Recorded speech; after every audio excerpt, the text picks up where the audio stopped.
Assalamualaikum warahmatullahi wabarakatuh. Halo, saya Abizar, mahasiswa Ilmu Komunikasi Untirta, konsentrasi Humas 2018. Di video ini, saya ingin membahas sedikit seputar komunikasi bisnis dari jurnal Altaditstein Palopo. Sebelum lanjut membahas dari jurnal tersebut, saya ingin memberitahu sedikit pengertian dari komunikasi bisnis.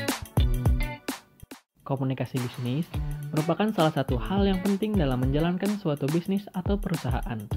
Komunikasi ini bisa diartikan sebagai suatu komunikasi yang dilakukan secara verbal maupun non-verbal, di mana dalam komunikasi ini berisi pendapat, ide, gagasan maupun informasi.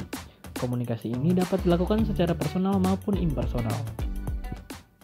Menurut William Albig, komunikasi bisnis adalah pertukaran informasi, gagasan, pendapat, instruksi yang punya target tertentu yang dihidangkan secara personal maupun impersonal melalui lambang atau sinyal. Nah, dari jurnal ini, saya mengambil sedikit materi yang ingin saya bahas, yaitu tujuan komunikasi bisnis dan keberhasilan komunikasi bisnis. Tujuan komunikasi bisnis. Secara umum, ada 4 fungsi dari komunikasi di dalam bisnis, yaitu memberi informasi, melakukan persuasi, melakukan kolaborasi, dan melakukan integrasi dengan audiens. Segala alat digunakan untuk komunikasi kepada publik, baik berupa berita ataupun pendapat.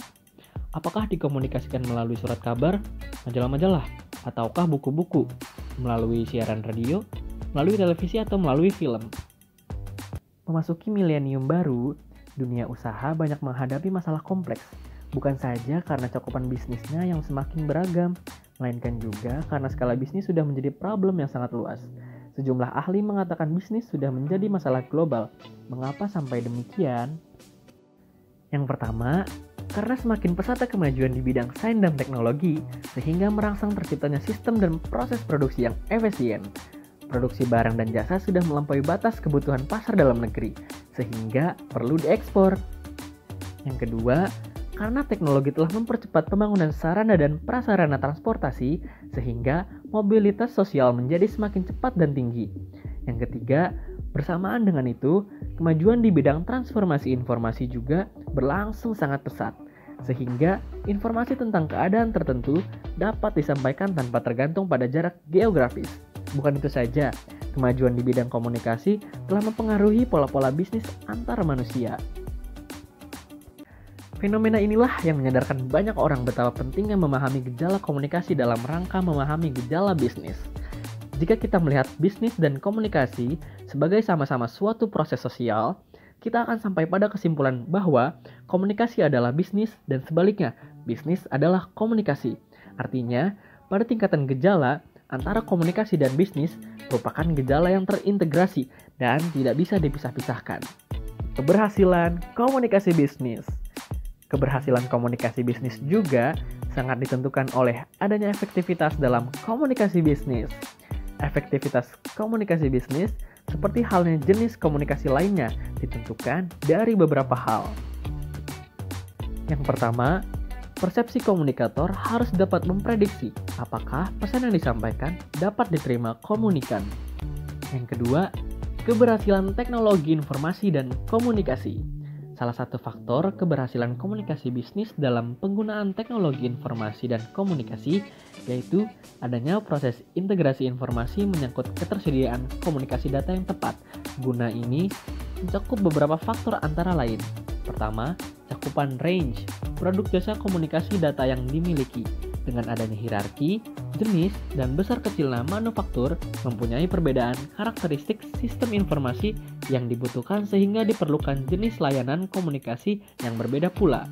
Kedua, coverage. Diperlukan provider yang dapat menyediakan layanan di lokasi manapun, mengingat lokasi manufaktur yang menyebar dan terkadang di daerah yang terpencil atau rural area.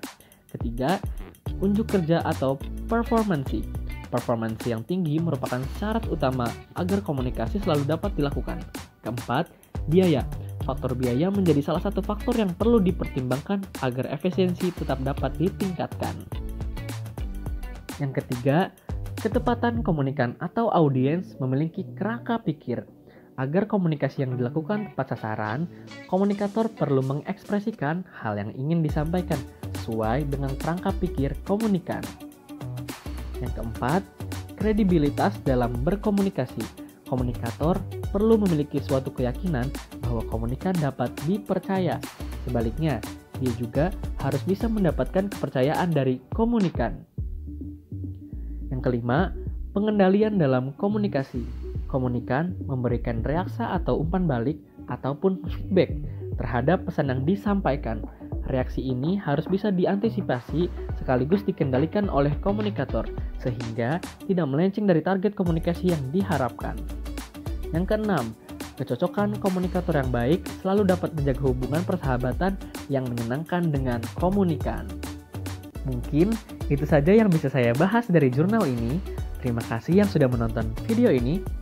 Mohon maaf bila ada salah-salah kata. Saya Abizar pamit undur diri. Wassalamualaikum warahmatullahi wabarakatuh.